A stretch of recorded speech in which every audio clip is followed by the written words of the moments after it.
கர்த்தருடைய பரிசுத்த நாமத்திற்கு மகிமை உண்டாவதாக. தேவன் அருளிய மினிஸ்ட்ரி மூலமாக உங்களோடு தொடர்பு கொள்வதிலுமே நம்ம மகிழ்ச்சி அடைகிறோம். இன்றைக்கும் இந்த நாளிலும் தேவன் நமக்கு கொடுக்கிற வார்த்தை 119 சங்கீதம் 71 வசனம். நான் உபத்திரவப்பட்டது எனக்கு நல்லது, அதனால் உமது பிரமாணங்களை கற்றுக்கொள்ளுகிறேன். ஹல்லேலூயா. கிறிஸ்துவுக்குள் பிரியமானவர்களே, இங்கே சங்கீதக்காரனாகிய தாவீது இப்படியாக கூறுகிறார், நான் உபத்திரவப்பட்டது எனக்கு நல்லது, அதனால் உமது பிரமாணங்களை கற்றுக்கொள்கிறேன் என்று. ஆம் பிரியமானவர்களே, தாவீது ராஜாவின் வாழ்க்கையிலே உபத்திரம் வந்தபோது அவர் கர்த்தருடைய வார்த்தைகளை இன்னும் அதிகமாய் கற்றுக்கொள்ள அது ஏதுவாய் அமைந்திருக்கிறது. ஆம் பிரியமானவர்களே, நம்முடைய வாழ்க்கையில் கூட அநேக நேரங்களிலே உபத்திரவங்கள் வரும்போது, பாடுகள் வரும்போது, பிரச்சனைகள் வரும்போது, ஏன் இந்த உபத்திரவம், ஏன் இந்த பாடுகள், ஏன் இந்த சோதனைகள் என்று சொல்லாதபடிக்கு இந்த உபத்திரவம் எனக்கு நல்லது, நான் உடைய வார்த்தைகளை கற்றுக்கொள்ள இது ஏதுவாய் இருக்கிறது என்று கர்த்தருடைய பிள்ளைகள் சொல்ல வேண்டும். ஹல்லேலூயா.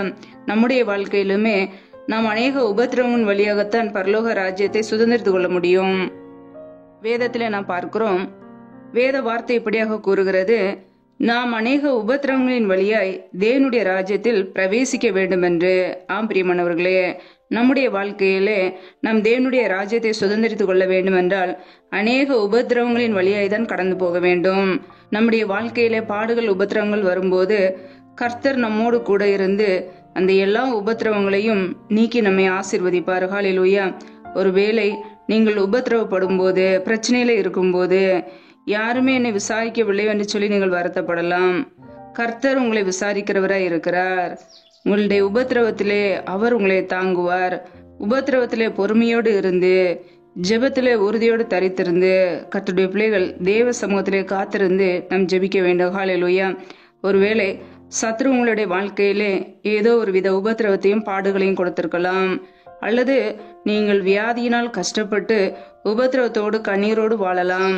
கர்த்தர் உங்களை விடுதலையாக்குவார், உங்களை சுகப்படுத்துவார். ஹல்லேலூயா. அவரே உங்களுக்கு ஆறுதல் செய்கிறவர்.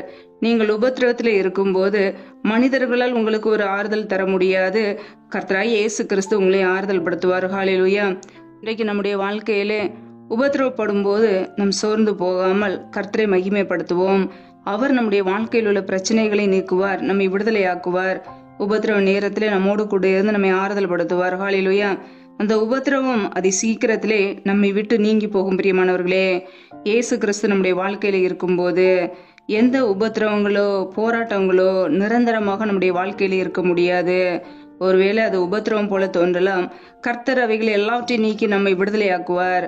அவர் நம்மோடு கூட இருந்து நம்மை வழி நடத்துகிறார். பாடுகளின் வழியாக, அநேக பிரச்சனைகளின் வழியாக நம் பரலோக ராஜ்யத்திற்கு செல்ல நம்மை அவர் தகுதிப்படுத்துவார். ஹல்லேலூயா. கர்த்தருடைய பிள்ளைகள் உபத்திரங்கள் வரும்போது சோர்ந்து போகாமல் அவருடைய வார்த்தைகளை அதிகமாக கற்றுக்கொள்வோம். நான் உபத்திரவப்பட்டது நல்லது, அதனால் உமது பிரமாணங்களை கற்றுக்கொள்கிறேன் என்று தாவீது ராஜா இங்கே சொல்லி இருக்கிறார். ஆம் பிரியமானவர்களே, நம்முடைய வாழ்க்கையிலுமே உபத்திரவங்கள் வரும்போது இன்னும் கர்த்தரை அதிகமாய் தேடுவோம், அவரை பற்றி பிடித்துக் கொள்ளுவோம், அவருடைய வார்த்தைகளை இன்னும் அதிகமாய் கற்றுக்கொள்வோம். வேத வார்த்தைகளை நாம் அதிகமாய் கற்றுக்கொள்ளும் போது சத்திய ஆவியானவர் நமக்குள்ளே வழி நடத்துவார். சத்தியம் நம்மை விடுதலையாக்கும். உபத்திரவத்திலிருந்து நீங்கி நம்மை அவர் ஆறுதல் படுத்துவார். ஹல்லேலூயா. இயேசு கிறிஸ்துவையே தேடுவோம், அவருடைய வழியை பின்பற்றுவோம்.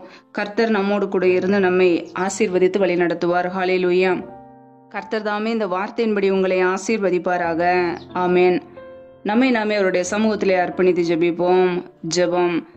எங்களை அதிகமாய் நேசிக்கிற எங்கள் அன்பின் பரலோக தகப்பனை துதிக்கிறோம், ஸ்தோதரிக்கிறோம் அப்பா. இந்த நாளில் கூட உடைய வார்த்தைகளோடு எங்களோடு பேசினீரே, அதற்காக உமக்கு ஸ்தோத்திரம் அப்பா. இப்பொழுதும் யாரெல்லாம் இணைந்து ஜெபிக்கிறார்களோ ஒவ்வொரு பிள்ளைகளையும் உடைய கரங்களிலே அர்ப்பணிக்கிறோம். ஒவ்வொரு குடும்பங்களையும் பாதுகாத்துக் கொள்வீராக, ஆசீர்வதிப்பீராக. பிள்ளைகள் செய்கின்ற வேலைகள், தொழில்கள், வியாபாரங்கள் எல்லாவற்றையும் ஆசீர்வதிங்கப்பா. என்னென்ன வேலைகள் செய்கிறார்களோ என் தேவன் கையின் பிரயாசங்களை பெருக பண்ணுங்க, வருதிக பண்ணுங்க. யாரெல்லாம் பலவீனத்தோடு, சோர்வோடு, வியாதியோடு இருக்கிறார்களோ என் தேவன் அவர்களை பலப்படுத்துங்க. உடைய சுகமாக்கும் கரம் பிள்ளைகளை தொட்டு சுகமாக்கட்டும், விடுதலையாக்கட்டும். இந்த நாள் முழுதும் எங்களை பத்திரமாய் பாதுகாத்துக் கொள்ளுங்க. எந்த சத்துருவின் கிரியைகளோ, நாச மோசங்களோ, பொல்லாப்புகளோ எங்களை தொடாதபடிக்கு வேலையடைத்து பாதுகாத்துக் கொள்ளுங்க. உடைய கிருபைகளும் உடைய ஆள்கைகளை அர்ப்பணிக்கிறோம். எங்களை ஆசீர்வதிப்பீராக. எங்களுடைய வாழ்க்கையிலே நாங்கள் உபத்திரவப்பட்டது நல்லது, அதனால் உமது பிரமாணங்களை, உடைய வார்த்தைகளை நாங்கள் கற்றுக்கொள்ளது ஏதுவாய் இருக்கிறது. இந்த உபத்திரவத்திலிருந்து எங்களை விடுதலை ஆக்குங்கப்பா. ஒருவேளை பாடுகள் பிரச்சனைகள் வரும்போது எங்களுக்குள்ளே ஒரு சோர்வு வரலாம். அந்த சோர்வை நீக்கி எங்களை ஆறுதல் படுத்துங்க, எங்களை தேற்றுங்க, தப்புவீங்க. உடைய கரங்களிலே தாழ்த்துகிறோம். இயேசு கிறிஸ்தின் மூலம் ஜெபிக்கிறோம் எங்கள் ஜீவனுள்ள நல்ல பிதாவே, ஆமேன். கர்த்தர் தாமே உங்களையும் உங்கள் குடும்பங்களையும் ஆசீர்வதிப்பாராக. ஆமேன். Thanks for watching. Please subscribe our channel. Click the like and share. Click the bell. God bless you.